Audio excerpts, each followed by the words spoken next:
हे friends, तो quick review में बात करते हैं अजय देवगन की रिलीज हुई फिल्म रनवे 34 की, जिसके ट्रेलर के रिलीज होते के साथ में ही मैंने ये बात आपके लिए बहुत ही अच्छी तरीके से क्लियर कर दी थी कि ये फिल्म ऐसे टाइम पर बिल्कुल भी रिलीज नहीं होनी चाहिए थी, खास करके तब जब ज्यादातर तो ऑडियंस फिल्में थिएटर में देखने से बहुत ही ज्यादा बचती है, क्योंकि अब ऑडियंस को बहुत ही ज्यादा अच्छा कंटेंट चाहिए थिएटर तक आने के लिए। ऐसे में बात ये नहीं है कि रनवे 34 एक बेकार बनाई गई फिल्म है, क्योंकि वन टाइम वॉच के हिसाब से मैंने इस फिल्म को अच्छा खासा एंजॉय किया है, वो भी ट्रेलर में पूरी की पूरी कहानी रिवील होने के बावजूद भी। जी हाँ, इस फिल्म की जो कहानी हमें दोनों ही ट्रेलर में प्रोवाइड की गई है, वो ऑलमोस्ट पूरी फिल्म की कहानी हमारे सामने रिवील कर देती है। बस उस एंड के छोटे से जजमेंट को छोड़कर कैसल में कैप्टन विक्रांत और उनकी को पायलट तानिया के साथ में क्या होगा, जिनकी इन्वेस्टिगेशन की जिम्मेदारी अमिताभ बच्चन के कैरेक्टर नारायण वेद को दी गई है, जो इस पूरी फिल्म में प्योर हिंदी में बात करते हैं। ऊपर से वो अपने उसूल के बहुत ही ज्यादा पक्के भी है और हाँ, अपने काम में बेस्ट भी, जिनकी बातों की चालाकी आपको फिल्म के सेकंड हाफ में देखने मिलती है, क्योंकि उनकी एंट्री ही फिल्म के सेकंड हाफ में कराई गई है। जिस हिसाब से अगर मैं इस फिल्म को दो पार्ट में बटी हुई एक अलग अलग फिल्म भी कहूँ तो भी बात गलत नहीं होगी, और यही इस फिल्म का मेजर ड्रॉबैक भी है, जिसमें जहाँ ये फिल्म खुद को काफी शानदार तरीके से इसके फर्स्ट हाफ में प्रेजेंट करती है, जिसमें वीएफएक्स, काफी कमाल के बीजीएम और जो टेंशन के सारे मोमेंट्स को क्रिएट किया गया है, वो भी फ्लाइट चलाने की छोटी से छोटी डिटेल्स को बताकर, उस हिसाब से मुझे लगता है कि इस फिल्म को अपने उसी पेस पर काफी ज्यादा स्टिक रहना चाहिए था। लेकिन जबकि इस फिल्म में दो पहलू दिखाने थे, जिनमें से एक पहलू प्लेन के अंदर था तो दूसरा कोर्ट के ट्रायल रूम में, और वहीं पर यह फिल्म इसके सेकंड हाफ में कभी कभी बहुत ज्यादा बोर करती है, इतना के लंबे लंबे डायलॉग्स आपका स्क्रीन पर से ध्यान हटा देते हैं, जिस कारण से ये फिल्म अपनी लेंथ में 2 घंटे 28 मिनट की आपको बहुत ही ज्यादा फील होगी, जिसे अगर ऑनेस्टली सिर्फ 1.5 घंटे का ही रखा जाता उस कोर्ट रूम ट्रायल को आधे घंटे का कर तो फिर ये काफी फास्ट पेस पर बनी हुई सभी ऑडियंस को पसंद आने वाली फिल्म होती। जी हाँ, अब इस कैटेगरी में तो ऑडियंस बटेगी ही, और उस हिसाब से अगर ऑडियंस को बांटे तो मास ऑडियंस की नजर में ये फिल्म फर्स्ट हाफ में ठीक ठाक है, सेकंड हाफ में पूरी तरीके से फेल, जिस कारण से उनकी रेटिंग भी देखी जाए तो उन्हें ये फिल्म सीधे सीधे सी की कैटेगरी की लगेगी। और क्रिटिक्स की तो बात ही छोड़ दो, क्योंकि उन्हीं को ज्यादा ध्यान में रखकर इस फिल्म को डायरेक्ट किया गया है, जिस हिसाब से उनकी नजर में इस फिल्म की रेटिंग बनती है डायरेक्टली ए की, जिनसे हटकर मैं इस फिल्म को सेकंड पार्ट की डिसअपॉइंटमेंट के ही हिसाब से बी की कैटेगरी में रखूंगा। इसलिए मैंने पहले ही कहा कि ये फिल्म एक one time watch time pass सी फिल्म है। और अब फिल्म की बाकी दूसरी डिटेलिंग की बात करें तो अच्छे फर्स्ट हाफ में जो सारी की सारी चीजें वीएफएक्स से लेकर बीजीएम तक में अपना काफी अच्छा जो कमाल दिखाती है, तो उनमें फिल्म का डायरेक्शन भी आता है, जिसमें कलर से लेकर फोटो और सिनेमेटोग्राफी कुछ हद तक काफी ज्यादा अच्छी है, जिसमें कैमरे के जूम के एंगल्स को फेस पर बहुत ही ज्यादा एक्सपेरिमेंट कर दिखा दिया गया है। अब हो सकता है कि ये जूम एंगल फिल्म की लेंथ बढ़ाने के हिसाब से ही डाले गए हो, बट फिर भी कुछ मामलों में ये डायरेक्शन ठीक ठाक सा है, लेकिन सेकंड हाफ में बिल्कुल भी नहीं। बाकी अब परफॉर्मेंस की बात करें तो अजय देवगन अपने कैरेक्टर में काफी ज्यादा फिट बैठते हैं, तो वैसे ही ठहराव करते हुए रोल रकुल प्रीत का भी हमें नजर आता है। बाकी अमिताभ बच्चन के पास तो आजकल फिल्मों में लंबी लंबी स्पीचेस देने के अलावा कुछ और बचा नहीं है, और इसी फॉर्मूले को यहाँ पर यूज करते हुए हमें दिखाया गया है उनके कैरेक्टर को लेकर। बाकी बोमन ईरानी और बाकी दूसरे कलाकार भी ठीक ठाक से है, जिसमें ज्यादातर तो लोग नाम कैरी मिनाटी का सुनना चाहते हैं, जिनकी प्रेजेंट मुझे फिल्म में फील तक नहीं हुई, यानी कि उनका रोल फिल्म में ना के बराबर है। और बात रही इस फिल्म की कंपैरिजन की, तो कई लोग इस फिल्म को हॉलीवुड की सूली और फ्लाइट जैसी फिल्म से कंपेयर करेंगे, जिसमें हाँ सब्जेक्ट तो मिलता जुलता है, क्योंकि इस जॉनर में बताने और दिखाने जैसा ज्यादा कुछ है नहीं, लेकिन बॉलीवुड की तरफ से इस कंटेंट में अच्छी खासी रिसर्च और सेकंड हाफ में कहीं ना कहीं थोड़ी डिसअपॉइंटमेंट तो हमें दी गई है, लेकिन फिर भी ये डिसअपॉइंटमेंट एक एक्सपेरिमेंट के हिसाब से ठीक है। और बात करें उस पॉइंट की कि क्यों इस फिल्म को आज की तारीख में रिलीज नहीं होना चाहिए था,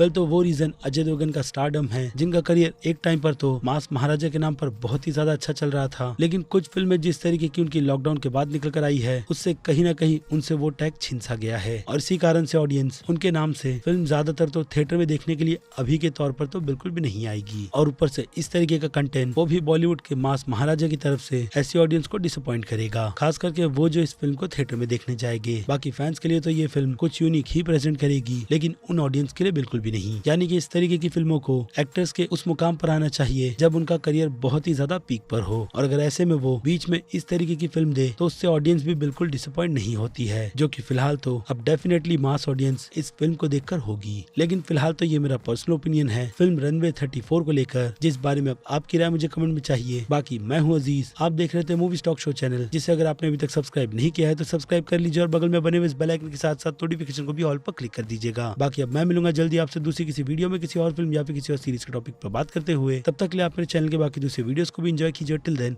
बाय।